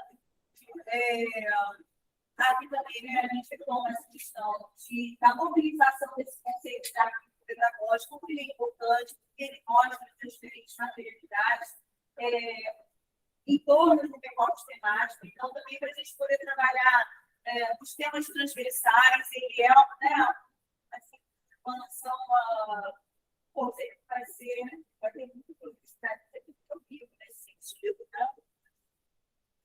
E, enfim, né, o caderno didático que foi apresentado aqui, que a gente já discutiu só um pedacinho, né, que a gente vai debater, o objetivo de promover o deslocamento dos gestos de interpretação dos femininos na sala de aula, mostrando que o sentido construído para o feminino ou para os femininos, né, sempre podem ser diferentes. E, em algumas situações, eles devem realmente ser outros. Né? Então, a gente tem essa questão debatida, né? Porque alguns deles precisam realmente deslizar isso, sofrer o efeito metafórico, né? Passar de um lugar a outro, né? E a gente queria só mostrar o arquivão, como ficou, né? Porque a gente lançou um pedacinho, a gente botou o arquivo aqui é o apêndice, né? São 26 páginas de textos que a Jaqueline recolheu e foi ali, né? Mostrando essa conexão entre eles. Né? Então, tem os textos originais dos irmãos Grimm, né, do Charles. Tem versões diferentes do Conto da Cinderela, inclusive uma versão chinesa do Conto da Cinderela, para que eles pudessem ver. Versões diferentes. Em que condições foram produzidas. Muito texto, né? Muito texto longo também, como trabalho de fazer se você quiser, né? É importante, né? De uma avaliação ou negócio, né? Aí também tem algumas imagens, né? Versões diferentes, imagens significativas aí do sapatinho, da Cinderela. Vamos passar, descendo. Algumas outras imagens, Bela e a Fera também, é um dos pontos que eu mais velha feira. Esses dias eu vi um meme maravilhoso sobre a velha feira, a feira que a gente já acabou o trabalho, que é assim, olha a cara de decepção da Bela quando a fera vira o príncipe, né? Porque ela já estava ali, né? A fera já estava no vestiário, estava ótimo pelo fera, né? E aí, quando ele vira o príncipe, acabou, né? Aquilo tudo que eu estava esperando era muito bom também, que daria Esse meme também foi aproveitado uma das atividades, que é bem legal, né? Trabalhar a questão do que é normal nesse caso, né? Que casualmente andando pela floresta, passa pelo velório de uma mulher bonita desconhecida, resolve beijar e casar. Normal, né? Como normal isso. A questão do assédio, dos limites, né? E aí também o filme, o cartaz do filme também, a gente tem a proposta de trabalhar isso, né? E aí notícias também, e continuam. Aí é como a Jaqueline falou, né? Isso foi feito por ela, né? Atividades pensadas por ela, assim, a gente levar para a sala de aula. Quando levasse para a sala de aula, provavelmente, né, textos sairiam, textos entrariam, e aí a gente teria uma nova configuração desse artigo. E o caderno pedagógico é uma proposta para que outros docentes possam aplicar em sala de aula. Então, é importante que cada docente, na sua realidade, ele também vá modificar esse arquivo pedagógico para propor outras atividades, porque senão o caderno pedagógico ele acaba ganhando o mesmo propósito do manual didático, que a proposta justamente não é essa, né? Mas é que cada docente possa ali adaptar à realidade da sua sala de aula. Então, o arquivo pedagógico, ele é, na verdade, flexível. Ele não fixado, não engessado. É isso.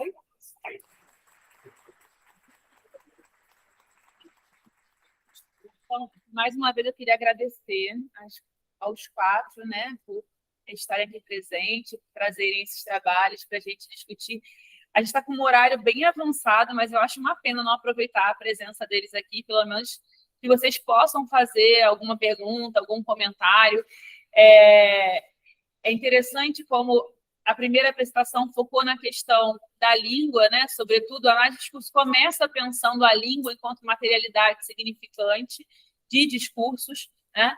Mas, posteriormente, a gente amplia essas materialidades significantes para outras materialidades que não linguísticas, né? Como, por exemplo, a imagética, que é o que o trabalho da Jaqueline explora, sobretudo. Então, acho que as duas falas foram complementares nesse sentido, porque demonstram como explorar diferentes materialidades em sala de aula, pensando as discursividades que estão circulando ali sobre o que é a operação, a ação, a chacina policial numa comunidade, ou sobre o que é ser mulher, né? No passado, mas também contemporaneamente, porque alguns discursos continuam sendo reproduzidos como se fossem a verdade, né? E aí acho que esse nosso trabalho é um pouquinho esse, é trabalhar com a desnaturalização, com a desconstrução dessas verdades, né? Acho que desconstrução é uma palavra muito boa. Eu também gosto bastante dela. Então, agora eu passo para vocês, que vocês possam fazer comentários, perguntas, tirar dúvidas. Vamos lá. Cadê? Vai lá, Thaís. Ótimo.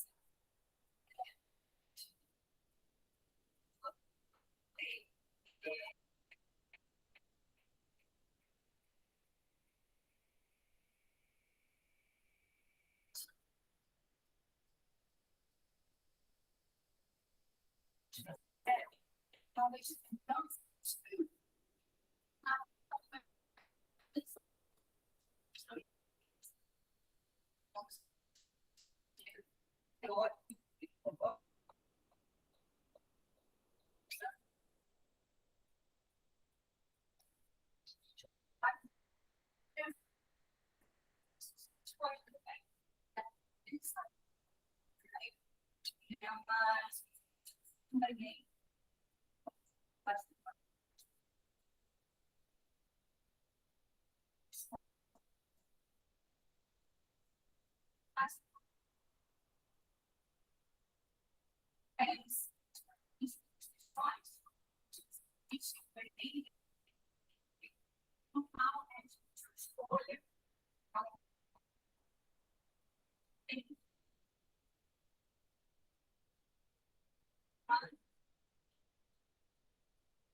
Acho que assim,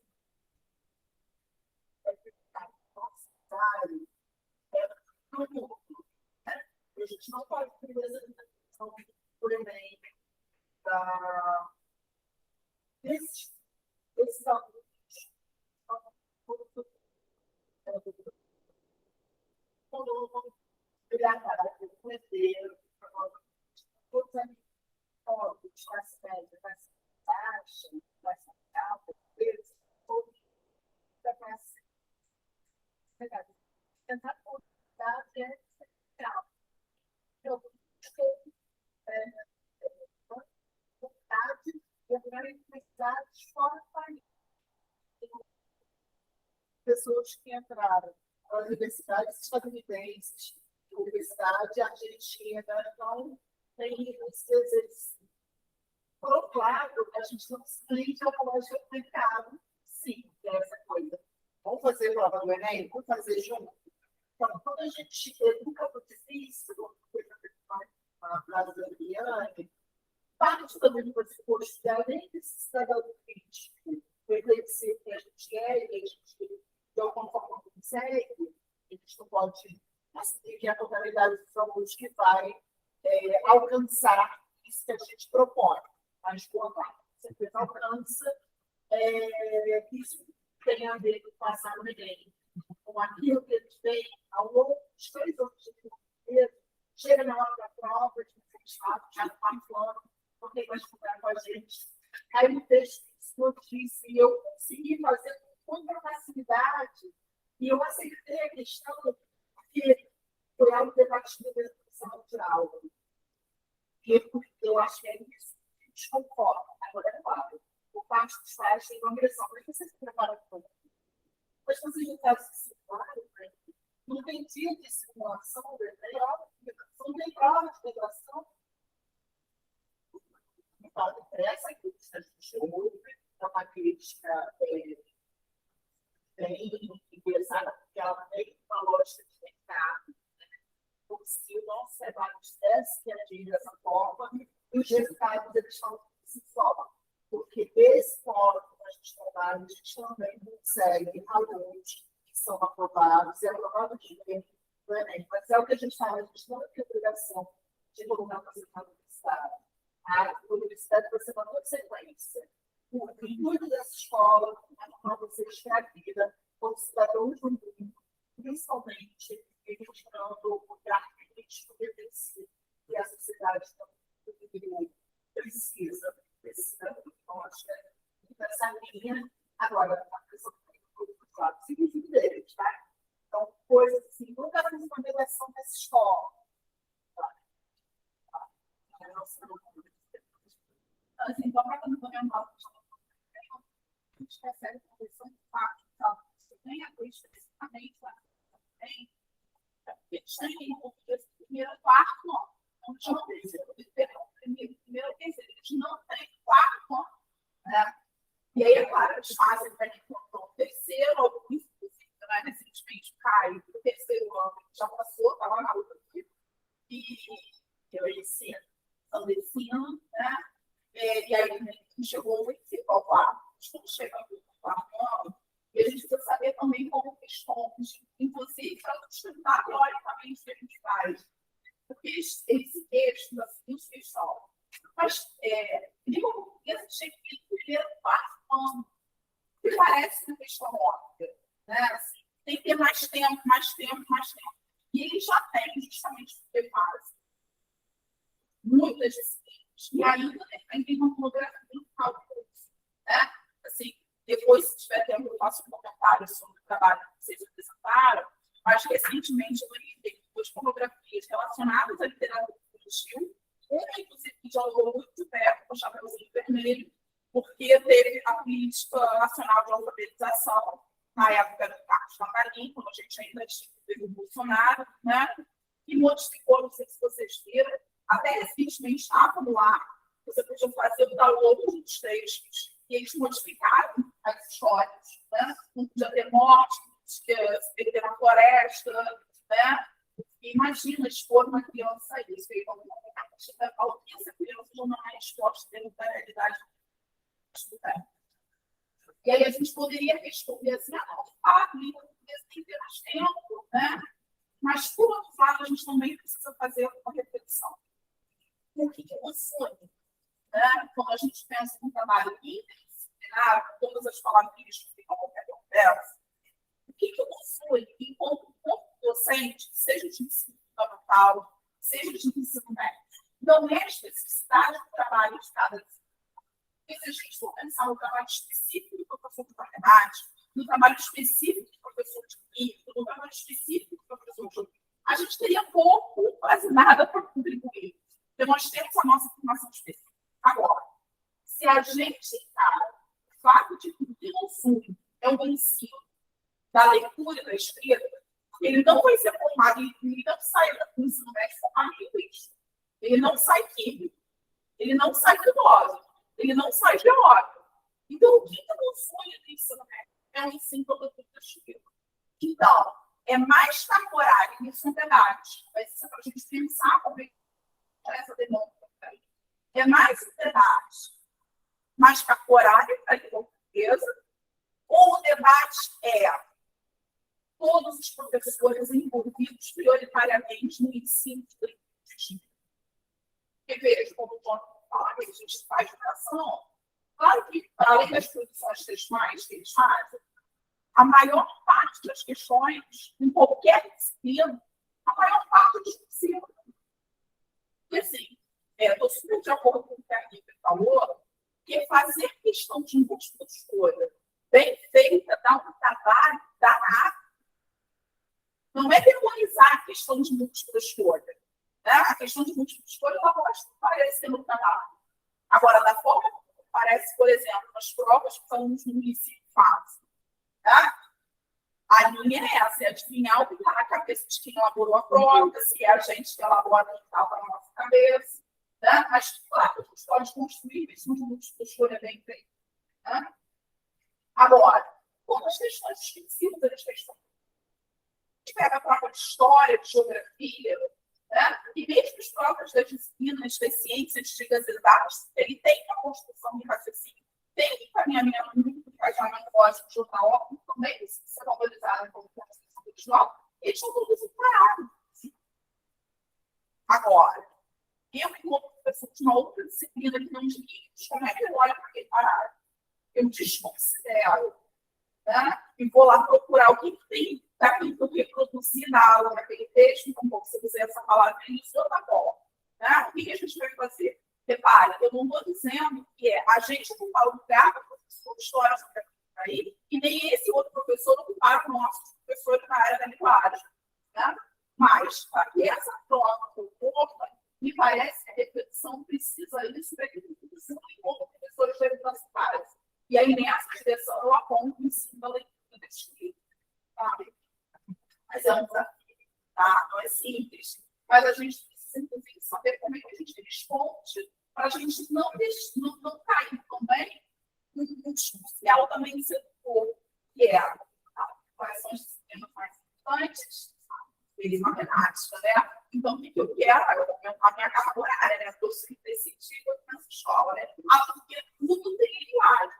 Então, até para a gente não cair nesse discurso altamente setor, a gente também precisa estudar muito a teoria, como a Rita colocou. E Jaqueline? Eu acho que ela respondeu muito bem, né? Realmente é um desafio. Hoje também eu procuro muito trabalhar com os textos de sala de aula, com muita reflexão, e não só com questões também escritas, né? Mas com muito debate, muitas discussões com eles, para que eles possam falar, trocar ideias também, né? É importante. Eu penso, como a professora comentou, quando esse aluno ele já é um aluno que ele lê, né, que ele consegue construir, reconstruir sentidos, que ele tem já ali uma prática de reflexão, quando ele vai para o Enem, quando ele vai para uma prova, que mesmo sejam questões que sejam objetivas, ele vai conseguir ler aquela posição, ele vai conseguir pensar sobre aquelas questões, mesmo que não seja uma prática que ele tenha feito ali de forma mecânica na sala de aula, mas ele já tem ali um potencial muito maior de leitura, de reflexão, de criticidade, e o conhecimento, um cabedal de conhecimento muito maior do que aquele aluno, muitas vezes, decorou questões, decorou respostas corretas, que naquele momento que ele vai se debater com uma questão que ele precisa ter um raciocínio lógico maior, uma reflexão maior, ele não vai conseguir responder, atingir o resultado daquela questão. Como ela falou, vai ser um aluno que vai ter preparado não só para aquela prova, mas preparado para a vida, que é a nossa proposta. Era isso que eu ia falar também, assim, acho que Lívia tem que comentar alguma coisa antes, só para eu amarrar. Isso também vou falar aqui, né? E são pessoas que estão na escola, né? Mas, e além disso, eu acho que essa informação, a pressão que a gente sofre, ela é uma coisa que vai acontecer se a gente mudar completamente o método, a gente vai continuar sofrendo a pressão. Porque se a gente não ensina redação, vai ter redação. Redação, ok. Não existe isso mesmo que é na sociedade. Existe o fato de a gente ter de responder a essa existência do capitalismo, né? Do neoliberalismo, com tudo, né? Com todos os tecnicismos que está aí, da aplicacionismo. E aí, se os pais não têm, eles vão cobrar a gente. Então, a gente vai ter que lidar com isso mesmo, não morre isso, né?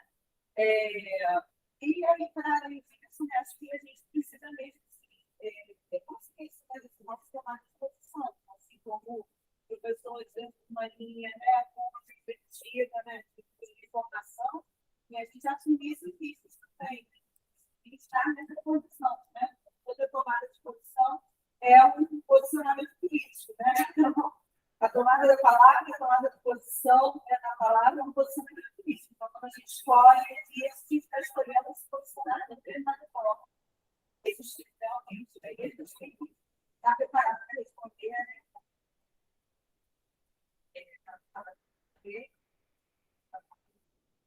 Durante tem que saber uma mudança maior, mais ampla, realmente, né? Estrutural, sobre a educação. Então, como vocês veem, né, acho que a desconstrução ela é no sentido amplo, né? É a desconstrução do que é língua, é a desconstrução do que é ensinar língua, é a desconstrução do que é texto, do que é ensinar produção textual, é a desconstrução do que é leitura e do que é ensinar leitura e muitas outras desconstruções implicadas aí, né? E quando a gente prepara, né, quando a gente trabalha na sala de aula, uma concepção de leitura, que é uma concepção de leitura que implica uma leitura de mundo e de como você se inscreve nesse mundo, você acaba trabalhando também, né, não só leitura de textos orais, escritos e imagéticos, mas também leitura de enunciados. Né? A gente trabalha a leitura, o tempo todo a gente está trabalhando leitura de enunciado. Acho que isso ficou marcado nas duas falas de hoje, né? São enunciados longos, porque problematizam, né? Porque trabalham com a desopacificação da linguagem, porque trabalham com a desnaturalização de sentidos, o que é operação, o que é chacina, né? O que é ser mulher. Então, não dá para você fazer enunciados curtos para você trabalhar essa desconstrução. Mas se você trabalha o aluno para ler nesse sentido amplo, ele também vai estar preparado para ler enunciados do Enem. Porque ele está preparado para ler. Ele está preparado para ler. Né? E ler enunciados é ler. Isso não pode virar treinamento. É isso. Né? Nós temos para treinar, para fazer. E a experiência é uma capacitação e a formação também. Né? Dá para formar, não para treinar a pessoa para fazer uma prova. Sim. É isso que assim, a observação básica importante, você passa um trabalho que você está fazendo, esse aqui é um trabalho de ensino também, a saúde tem que fazer aula de ensino também. Inclusive, para pensar que quando você apresenta um clássico, né, um chapeuzinho vermelho, existem livros, gente pode, na construção desse arquivo pedagógico, trazer um meme, a gente trazer textos de diferentes gêneros textuais, que ali esse é o comportamento que você faz. A gente não vai trabalhar só o conto de fada, exatamente. Mas mesmo quando a gente pensa numa leitura de conto de fada, a gente pode trabalhar outros textos, como, por exemplo, tem histórias em relação a Chapeuzinho Vermelho, e o título é Um Chapeuzinho Vermelho, e não A Chapeuzinho Vermelho. Então, essa pista de leitura ela já pode significar um trabalho importante para a sala de aula. Né? A gente viu a Branca, está tendo um nome, a Branca de Neve, Chapeuzinho Vermelho. Se a gente quer trabalhar, por exemplo, a questão relacionada à raça, né? Discutir a própria palavra.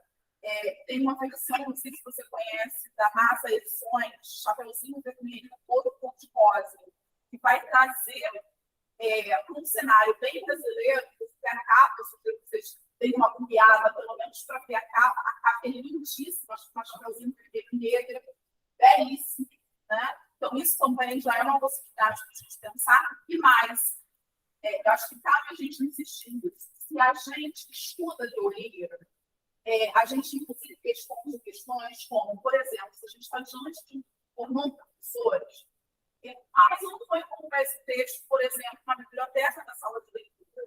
De fato, você pode não encontrar, você pode ter, você pode levar, e você pode, principalmente, problematizar os seus alunos o que ele não está ali. Quais são as ausências que a gente percebe também nas escolhas que não são feitas? Por que foi feita aquela escolha e não outra? Então, em resumo, tudo que acontece dentro de uma sala de aula, nas relações que estabelecem, pode virar objeto de discussão, pode ser discutido, seja por aquilo que está presente, seja por aquilo que está ausente. Né? Então, está ausente não é para ser escondido, para a gente ficar, ou para usar, inclusive, como uma desculpa no sentido de que está no momento que eu consigo realizar um trabalho, né? Eu não tenho tal livro, eu não consigo, né, apresentar diferentes versões, mas o que a gente faz diante dessa realidade? E aí, quando a gente estuda teoria, a gente vai encontrar caminhos, possibilidades, principalmente quando a gente está junto, pensando, como o exercício está aí proposto, que a gente está vendo hoje, é que a gente vai conseguindo construir isso mais solidez, né, para a iluminação, como é que a gente responde, né, sem se deixar seduzir. Gente, vou agradecer mais uma vez a banca, pedir para vocês baterem palma, porque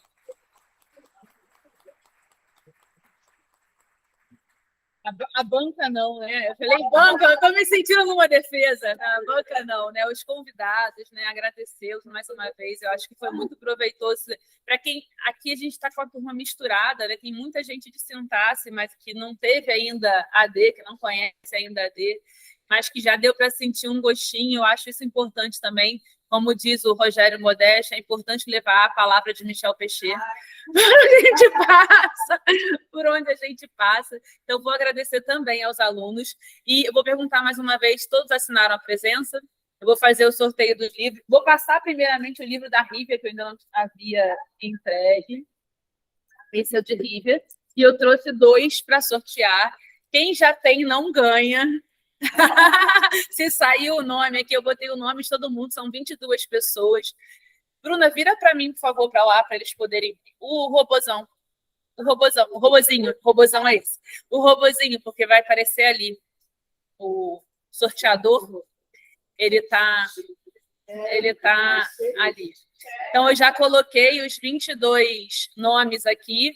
Lembrando que se sair o nome de Tayane ou de Bruna, elas estão fora, porque elas já têm. Elas já ganharam. Bruna, se deixar, ela quer todos os livros só para ela. Então, Bruno também não pode, que ele sempre ganha.